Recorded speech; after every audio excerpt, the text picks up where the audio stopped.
શ્રી કૃષ્ણ મિત્રો, તમે જોઈ રહ્યા છો યુટ્યુબ આપણી ચેનલ વ્રત સાધનામાં આપનું સ્વાગત છે. મિત્રો, એવા કયા બે કારણો છે જેના લીધે ભગવાન શ્રીરામે જળ સમાધિ લીધી હતી અને પછી અયોધ્યાનું શું થયું એના વિશે આપણે જાણીએ. મિત્રો, ભગવાન રામ કી જલ સમાધિ. ભગવાન રામ જે સનાતન ધર્મમાં મર્યાદા પુરુષોત્તમ તરીકે પણ ઓળખાય છે, રામા અવતાર અનુસાર તેમની લીલા પૂર્ણ કર્યા પછી ભગવાન રામ સરયુજીમાં જળ સમાધિ લેવા નીકળ્યા. તેઓએ આવું કેમ કર્યું? આને લગતી એક લોકપ્રિય દંતકથા છે. આપણે બધા જાણીએ છીએ કે ભગવાન ન તો જન્મ લઈ શકે છે અને ન તો મૃત્યુ પામી શકે છે. તે ફક્ત તેની લીલા કરવા માટે આ પૃથ્વી પર દેખાય છે અને લીલાના અંત પછી વૈકુંઠમાં પાછા ફરે છે. ભગવાન રામના જીવનની ઘટનાઓ અને તેમના બલિદાનનો વિગતવાર ઉલ્લેખ છે. ભગવાન રામે સરયુ નદીમાં જલ સમાધિ લીધી ત્યારે એક મહત્વપૂર્ણ ઘટના છે. તેમનું મહાન બલિદાન અને નિષ્કલંક વ્યક્તિત્વ આ ઘટના પરથી સમજી શકાય છે. મિત્રો, જો આપને આ વિડીયો પસંદ આવે તો લાઈક કરજો, શેર કરજો. જો આપ આ ચેનલને પહેલી વાર જોઈ રહ્યા છો તો સબસ્ક્રાઈબ કરી લેજો અને બેલ આઇકોન પર ક્લિક કરવાનું ભૂલતા નહીં મિત્રો, એટલે આવનાર નવા વિડીયોની માહિતી આપ સુધી તુરંત પહોંચી શકે. ધન્યવાદ. જ્યારે માતા સીતાએ પવિત્રતાની કસોટીમાંથી પસાર થયા પછી પણ ભગવાન શ્રીરામ દ્વારા ત્યજી દેવાની પીડા સહન કરી, ત્યારે તેણે પોતાના બે પુત્રો લવ અને કુશને ભગવાન રામ પાસે મોકલ્યા.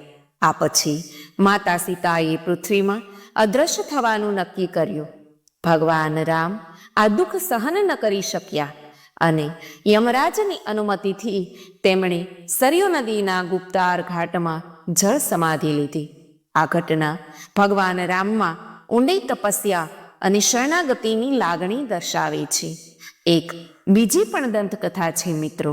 ભગવાન રામે પણ તેમના ભાઈ લક્ષ્મણના વિયોગ વખતે જલ સમાધિ લીધી હતી. આ કથામાં યમરાજ સંતના રૂપમાં અયોધ્યા પધાર્યા અને શ્રીરામ સાથે ગુપ્ત મંત્રણા કરવા કહ્યું. લક્ષ્મણ, જે ભગવાન રામના આદેશનું પાલન કરવા માટે મક્કમ હતા, તેમણે દુર્વાસા ઋષિને ચેમ્બરમાં પ્રવેશ કરવાની મંજૂરી આપી નહીં, પરંતુ ઋષિના ક્રોધ પછી લક્ષ્મણે તેમના જીવની પરવા કર્યા વિના તેમણે અંદર આવવા દીધા, જેના કારણે ભગવાન રામનું વચન ભંગ થઈ ગયું. આ કારણથી ભગવાન રામે લક્ષ્મણને રાજ્યમાંથી હાંકી કાઢ્યા અને લક્ષ્મણે સરયુ નદીના જળમાં જળ સમાધિ લીધી. આ પછી ભગવાન રામ પણ દુઃખી થયા અને જળ સમાધિ લેવાનું નક્કી કર્યું. આ ઘટનાને સાબિત કરે છે કે શ્રીરામનું જીવન ત્યાગ, બલિદાન અને ધર્મ પ્રત્યેની નિષ્ઠાથી ભરેલું હતું. તેમનું જીવન દરેક વ્યક્તિ માટે આદર્શ અને પ્રેરણાનું સ્ત્રોત બની રહી છે. શ્રીરામ અવતારની તમામ લીલાઓ પૂર્ણ કર્યા પછી ભગવાન રામ વૈકુંઠ પાછા જવાની આજ્ઞા લેવા માટે પોતાના કુલગુરુ મહર્ષિ વશિષ્ઠના આશ્રમ પહોંચ્યા. ગુરુદેવ મહર્ષિ વશિષ્ઠે તેમને વૈકુંઠ જવાની મંજૂરી આપી. તે સમયે અયોધ્યાના તમામ નાગરિકો પણ ત્યાં ઉપસ્થિત થયા અને ભગવાન રામની સાથે વૈકુંઠ જવાની વિનંતી કરી છે. તેમણે કહ્યું કે જો ભગવાન રામ તેમને સાથે નહીં લઈ જાય તો તેઓ એક ક્ષણે જ પોતાના પ્રાણ ત્યાગી દેશે. પ્રજાની આ વાત સાંભળીને મહર્ષિ વશિષ્ઠ બોલ્યા, પ્રભુ, આ પ્રજા કોઈ સામાન્ય પ્રજા નથી. આ તમામ તમારા પોતાના લોકો છે. આમાં ઘણા દેવોના પુત્ર છે, કેટલાય તેજસ્વી યક્ષ, ગંધર્વ, કિન્નર વગેરે છે, જેમણે બ્રહ્માજી પાસેથી વરદાન પામીને તમારી આ લીલાને પૂર્ણ કરવા માટે પૃથ્વી પર માનવ રૂપે અવતાર લીધો છે. હવે એ લોકોની આ ઈચ્છાને પૂરી કરો પ્રભુ.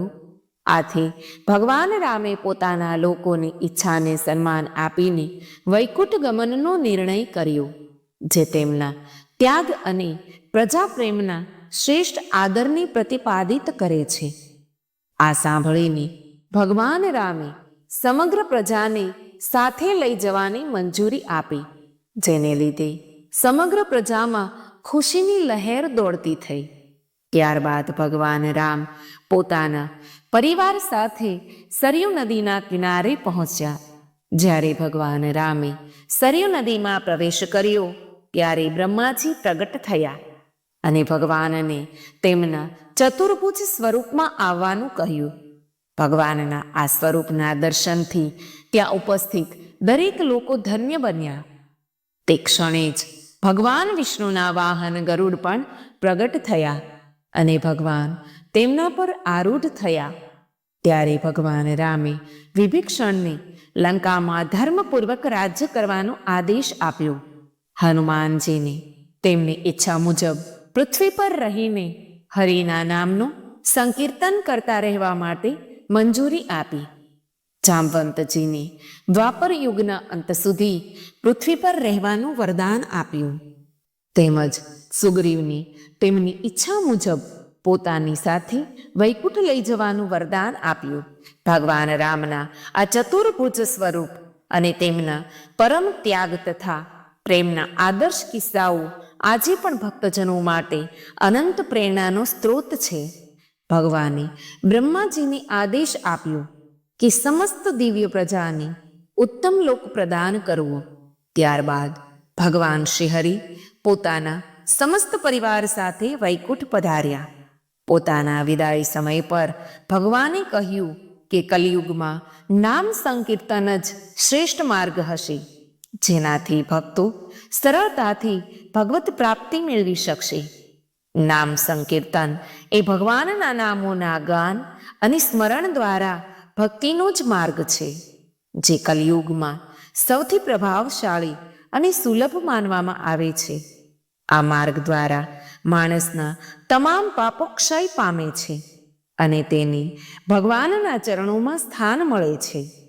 શ્રીહરિનો આ સંદેશ દર્શાવે છે કે કલિયુગમાં નિષ્કપટ હૃદયથી ભગવાનના નામના સ્મરણ અને ગાન દ્વારા પરમ શાંતિ અને મોક્ષ પ્રાપ્ત કરી શકાય છે. મિત્રો, જો આપને આ વિડીયો પસંદ આવ્યો હોય તો લાઈક કરજો, શેર કરજો, કમેન્ટમાં જય શ્રીરામ લખવાનું ભૂલતા નહીં. મિત્રો, જો આપ આ ચેનલને પહેલીવાર જોઈ રહ્યા છો તો સબસ્ક્રાઈબ કરી લેજો અને બેલ આઇકોન પર ક્લિક કરવાનું ભૂલતા નહીં, એટલે આવનાર નવા વિડીયોની માહિતી આપ સુધી તુરંત પહોંચી શકે. મિત્રો, ધન્યવાદ.